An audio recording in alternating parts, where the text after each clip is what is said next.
दर्शकों नमस्कार। क्षेत्रीय समाचार एकांश के इस विशेष कार्यक्रम में आप सभी का स्वागत है।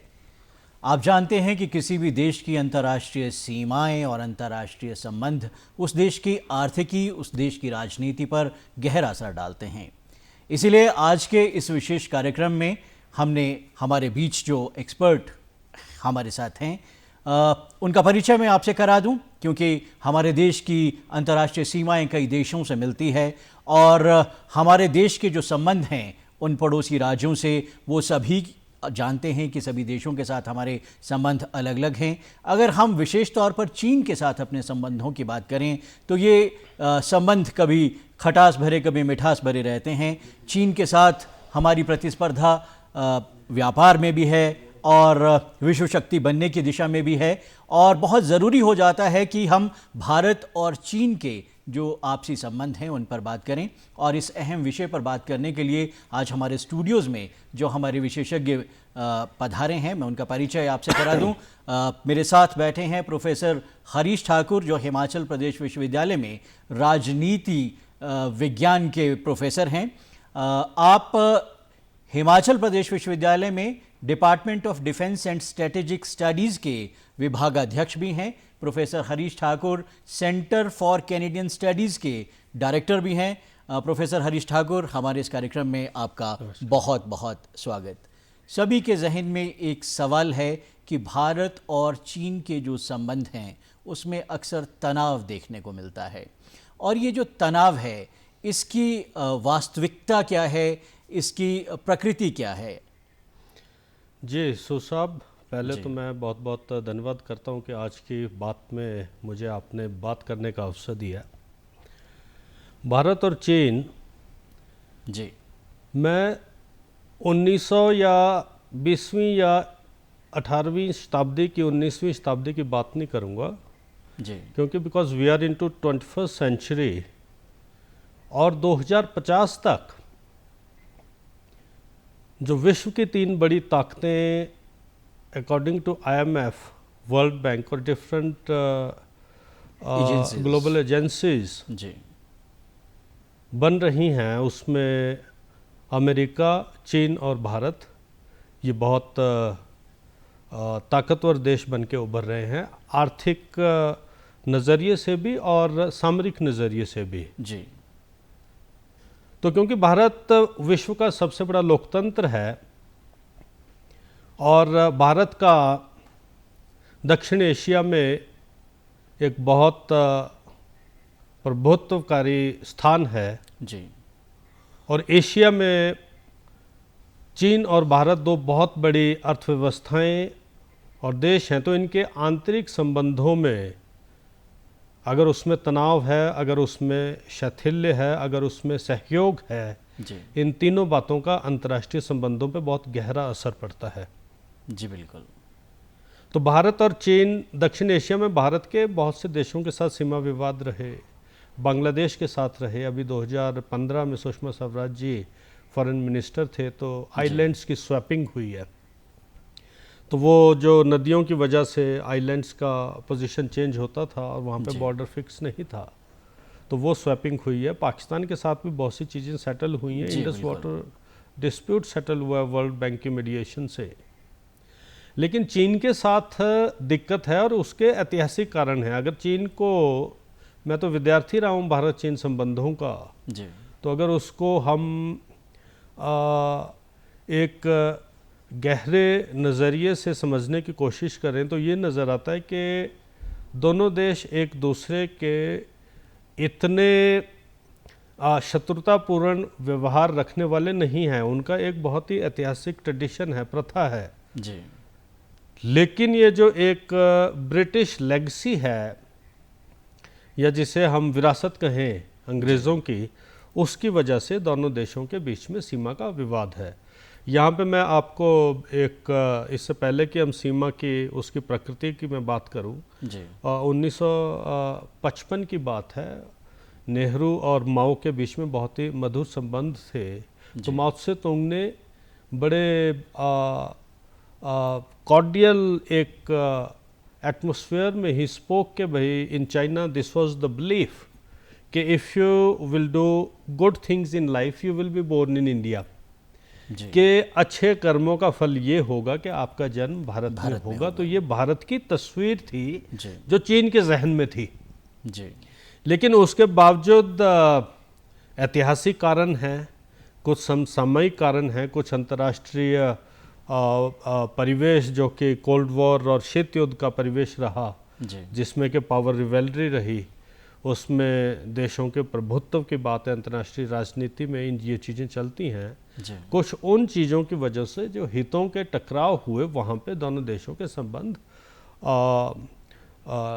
उनमें काफ़ी मधुर तनाव नहीं आया, रहे। जी। काफ़ी तनाव आया। जी ब्रॉडली अगर मैं आपको अंडरलाइन करना चाहूँ जी कि भारत चीन के संबंधों को समझते वक्त लोग सब कुछ मैकमोहन लाइन तक ही बात ले जाते हैं। जी बिल्कुल, अक्सर हमने सुना है कि मैकमोहन लाइन को लांघ गए या हाँ। मैकमोहन लाइन शायद विवाद का एक कारण है। लेकिन लोगों को ये मालूम नहीं है कि मैकमोहन लाइन सिर्फ ईस्टर्न सेक्टर, भारत और चीन सीमा जो है वो एक्चुअली 3 सेक्टर्स में बंटी है, जी वेस्टर्न सेक्टर, मिडल सेक्टर और ईस्टर्न सेक्टर। जी वेस्टर्न सेक्टर आपका लद्दाख सेक्टर है, मिडल सेक्टर में आपके हिमाचल प्रदेश, उत्तराखंड और सिक्किम आ जाते हैं, जी और ईस्टर्न सेक्टर में आपके अरुणाचल प्रदेश आता है। तो जो McMahon line that was drawn in 2014 1914 at Shimla conference जी refers to eastern sector only. जी। और जो वेस्टर्न सेक्टर है, ये आपका जो लद्दाख वाला इलाका है, इसमें जो है वो मैकमोहन लाइन का कोई लेना देना नहीं है। जी यहाँ पे तो LAC है, विच वॉज प्रपोज्ड बाय चौ एन लाई, चाइनीज प्राइम मिनिस्टर प्रीमियर इन 1959, जी जो एक्चुअल कंट्रोल में है। और उस वक्त क्या हुआ कि क्योंकि उसमें चीन ने गलवान और उससे काफ़ी नीचे का इलाका अपने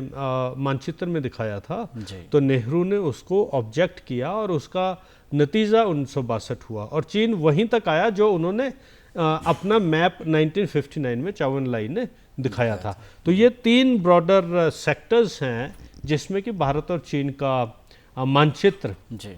बंटा है। ऐतिहासिक पृष्ठभूमि का आपने इशारा किया और कुछ ऐतिहासिक पृष्ठभूमि का आपने जिक्र भी किया कि इसके अलावा भी भारत और चीन के संबंधों में तनाव की कोई और ऐतिहासिक पृष्ठभूमि है?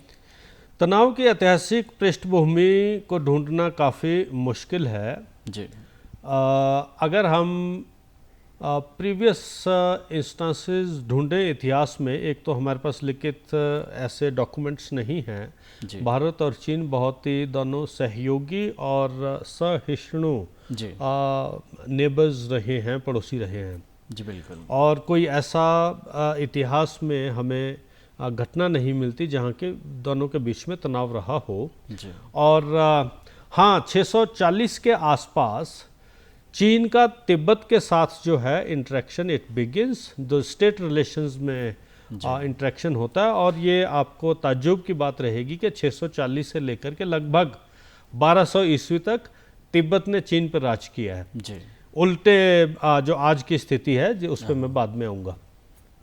तो 1640 के आसपास मिंग डायनेस्टी जी जो चीन में आई, मंचूरियंस थे, उन्होंने हान डायनेस्टी को हरा करके इस डायनेस्टी ने चीन में 1912 तक राज किया, जबकि चीन में क्रांति होती है और वो डायनेस्टी को रिमूव किया जाता है। जी तो इस ड्यूरेशन में तिब्बत और चीन के संबंधों में बहुत उथल पुथल रही, और बीच में इस डायनेस्टी के समय में तिब्बत चीन के नियंत्रण में भी आया। जी भारत का चीन से संबंध, इस संबंध में, इस रिलेशन में जो ढूंढना है उसके कुछ एक मैं थ्रेड्स आपको बताऊंगा जी कि सिखों के एंग्लो सिख वॉर से पहले सिखों का भी बाल्टिस्तान और लद्दाख के ऊपर नियंत्रण रहा।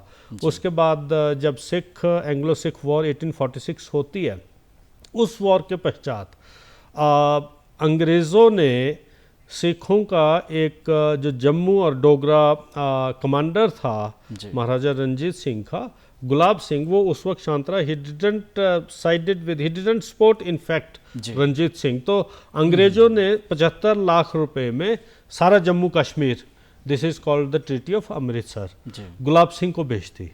जी। तो जो ये अभी का सिंकियांग, हुंजा और अक्साई चीन, जिसमें कि भारत और चीन के बीच में तनाव है, जी। ये इलाका जम्मू और कश्मीर के पास था। जी। और अंग्रेज़ों ने जिस वक्त ये जॉनसन लाइन ड्रॉ हुआ है, जी, बिल्कुल। मैं आपको लाइंस के ड्रॉवल के बारे में जो डिफरेंट प्रपोजल्स हैं उसका जिक्र करूंगा।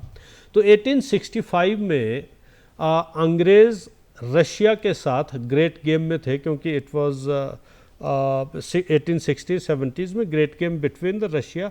अंग्रेज इंग्लैंड एक बहुत बड़ा साम्राज्यवादी शक्ति थी, तो they were feeling challenge from Russia, एक बहुत बड़ा यूएसए, बहुत बड़ी पावर थी। तो उस संदर्भ में एक जॉनसन लाइन, एक ब्रिटिश ऑफिसर था सर्वे ऑफ इंडिया ऑफिस में, तो 1865 में ही प्रपोज्ड लाइन, जिसमें कि अक्साई चीन से नॉर्थ का, ये लाइन कुन माउंटेन रेंज है जो अक्साई चीन के नॉर्थ में है, उसके पैरेलल में खींची गई। तो उससे नॉर्थ का एरिया चीन को छोड़ दिया गया, साउथ का एरिया भारत के लिए उसमें मेंशन किया गया, ब्रिटिश इंडिया में मेंशन किया गया। लेकिन इसके लिए चीन का उतना समर्थन नहीं रहा जी। उसके बाद एक और लाइन प्रपोज होती है 1899 में, मैक्डोनाल्ड लाइन उसको बोलते हैं जी। उस लाइन में अक्साई चीन को छोड़ करके उसके साउथ में कराकोरम रेंज है, उस रेंज के पैरेलल में एक बाउंड्री ड्रॉ की जाती है। जी। तो ये मैकॉटने ने ये लाइन डेवलप किया था, और बाद में मैक्डोनाल्ड एक ब्रिटिश ऑफिसर थे, उन्होंने ही presented this line to the king of China. तो उस पे there was no response from Chinese side, and Neville Maxwell हैं जिन्होंने कि भारत चीन संबंधों पे बहुत इलाबोरेटली लिखा है, स्वर्ण सिंह ने लिखा है, वो ऑब्जर्व करते हैं कि ये जो लाइन, क्योंकि चीन ने इसलिए रिस्पांस नहीं दिया क्योंकि इसी लाइन को चीन तब तक फॉलो कर रहा था।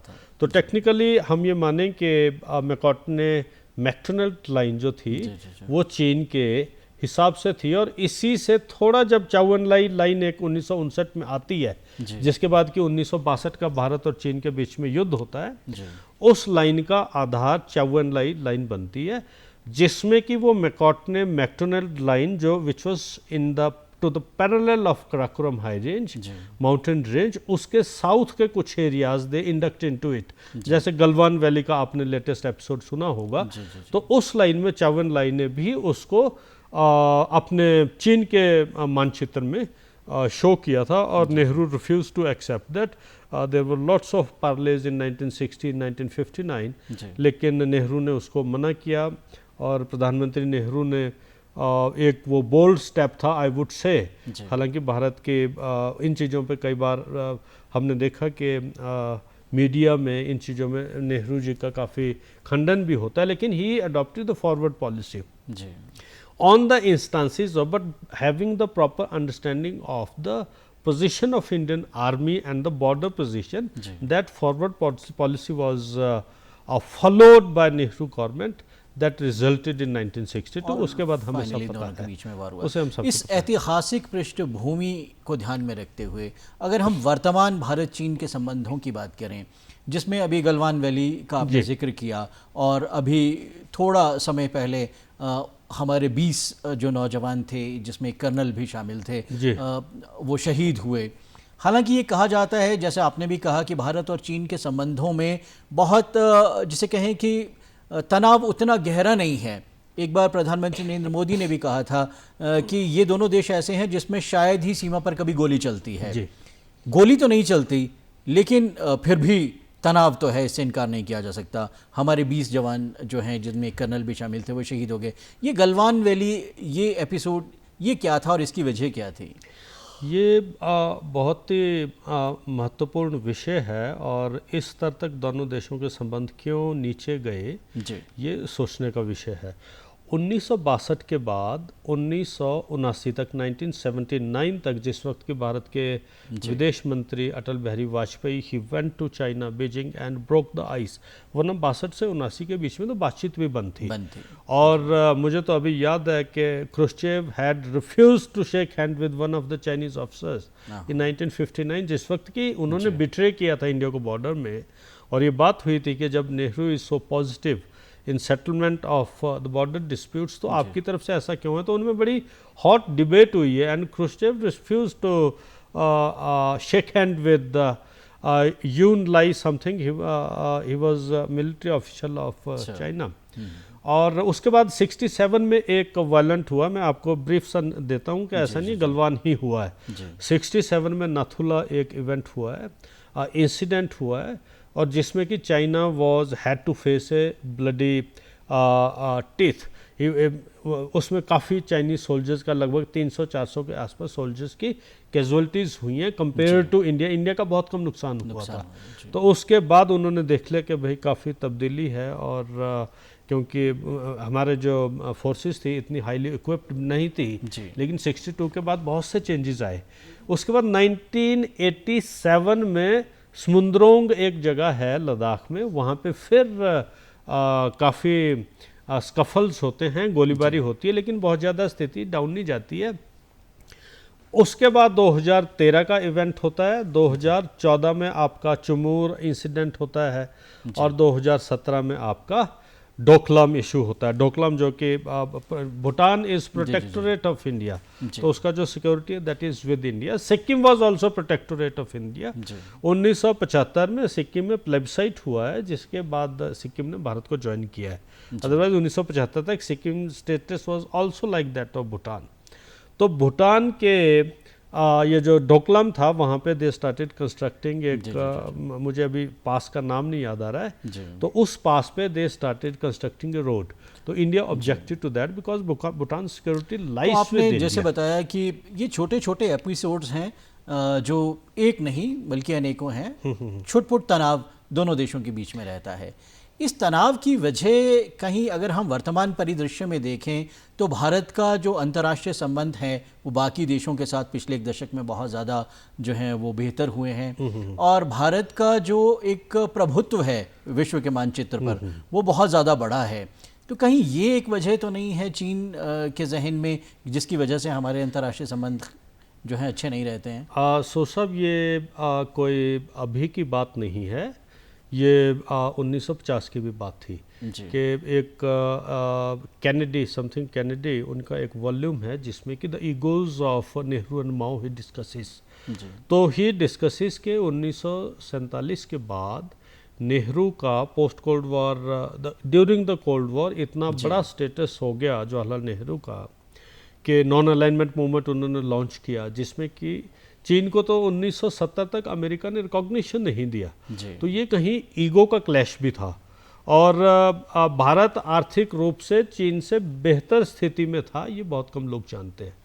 ये जो गलवान एपिसोड आपने अभी बात की, गलवान तो एक छोटा सा इवेंट है, और डोकलाम के बाद वो चीन का एक सेल्मी स्लाइसिस टेक्निक है कि बॉर्डर में प्रिक करते हैं. एक चीन के कौटिल्य के समय के सन यू हुए हैं स्ट्रेटेजिक थिंकर, तो उनका तो यही है कि भाई 2 स्टेप्स फॉरवर्ड 1 स्टेप बैकवर्ड. तो आप 2 कदम आगे बढ़ जाओ, सेटलमेंट पे आएंगे तो 1 कदम पीछे हट जाएंगे, and like this you keep on grabbing the territory. This is the philosophy of China. कार्यक्रम का समय बहुत कम है. मैं आपसे एक महत्वपूर्ण सवाल ये करना चाहूँगा कि ऐसा अक्सर हमने अखबारों में पढ़ा है, खबरों में हमने सुना है कि जो चीन है वो 2049-50 तक जो है इकोनॉमिक पावर या वर्ल्ड पावर बनने का सपना देखता है, और इसी दिशा में वो एक प्रोजेक्ट 2035 का एक प्रोजेक्ट पर काम कर रहा है. वो प्रोजेक्ट क्या है? Quite true. 2019 में चीनी साम्यवादी पार्टी का एक राष्ट्रीय अधिवेशन होता है CPC का, जिसमें कि शी जिनपिंग ने बहुत सी चीज़ें की. उन्होंने एक तो लाइफ टर्म, वो 2 टर्म का होता था 10 साल का, तो उन्होंने उसे लाइफ टाइम कर दिया. और उन्होंने चीन का जो प्रोजेक्ट है, क्योंकि since China got independence in 1949, तो उनका सेंटेनरी 2049 है. तो उन्होंने डिक्लेयर किया कि हम चीन को एक विश्व शक्ति बनाना चाहते हैं, नंबर 1 शक्ति बनाना चाहते हैं, और 2030 तक उन्होंने ताइवान वापस लेना है. 2035 तक उन्होंने क्लियरली स्टेट किया है कि they will take Arunachal from India. तो इंडिया का ये जो इस तरीके से हमारे जो सामरिक संबंध हैं अमेरिका के साथ सुधर रहे हैं, और रशिया उतना ताकतवर नहीं रहा। आर्थिक स्थिति रशिया की बहुत डामाडोल है और आर्थिक स्तर पे काफ़ी इंडेप्टेड है रशिया टुवर्ड्स चाइना। तो इस स्थिति में भारत को अपने नए सामरिक संबंध ढूंढने होंगे। अमेरिका के साथ भारत का बहुत, संयुक्त राष्ट्र अमेरिका के साथ बहुत अच्छे संबंध है और हम उम्मीद करते हैं कि भारत इसी तरह से अधिक देशों के साथ अपने संबंधों बिल्कुल। को मैं आखिरी सवाल की तरफ बढ़ूंगा क्योंकि कार्यक्रम का समय बहुत कम रह गया है। ये दोनों देशों के बीच संबंध कैसे बेहतर हों, हालांकि उसकी ओर इशारा करना आपने शुरू कर दिया है, कैसे ये संबंध बेहतर हो सकते हैं या क्या हम कुछ और कर सकते हैं? इसमें देखें जी, दोनों देशों की मानसिकता, भारत की मानसिकता आरंभ से ही, भारत ने चीन के रिकॉग्निशन के लिए भी कदम उठाया, चीन को यूएनएससी के लिए भी नाम रेकमेंड किया। भारत अच्छे संबंध ही चाहता है, लेकिन चीन के मानसिकता में थोड़ा परिवर्तन की आवश्यकता है। उन्हें ये मानना पड़ेगा कि भारत इतिहास में भी एक बहुत बड़ी शक्ति रहा है। वो सिर्फ ज्ञान के स्तर पर ही नहीं रहा है, नॉलेज ट्रेडिशन में ही नहीं रहा है, आर्थिक रूप से भी भारत बहुत बड़ी शक्ति रहा है। तो उसे ये डाइजेस्ट करना पड़ेगा कि भारत आज की तीसरी बहुत बड़ी अर्थव्यवस्था है और अगर हमारा ग्रोथ रेट जो IMF बोलता है कि अगर ये 13-14 के आसपास चला और कहीं गलती से चीन का ग्रोथ रेट 6-8 से थोड़ा गिर के 4 तक आता है तो बाय 2050 मेडिसिन टेबल्स बोलते हैं कि भारत नंबर 1 वर्ल्ड पावर होगा। बहुत ही महत्वपूर्ण जानकारी के साथ हम अपने कार्यक्रम को जो है उसका समापन कर रहे हैं कि भारत का जो नज़रिया रहा है वो हमेशा ही अपने संबंध सुधारने का रहा है, लेकिन चीन को भी ये मानना होगा कि भारत एक उभरती हुई ताकत है और भारत का जो वर्चस्व है वो लगातार बढ़ रहा है। अगर चीन इस बात को स्वीकार कर लेता है तो दोनों देशों के संबंध बहुत बेहतर हो सकते हैं। ये विषय बहुत विशाल है, थोड़े से समय में हमने इससे समेटने की कोशिश की। आपका बहुत बहुत धन्यवाद। आप हमारे स्टूडियोज़ में आए, आपने इतनी अहम जानकारी दी। दर्शकों, आपका भी बहुत बहुत धन्यवाद।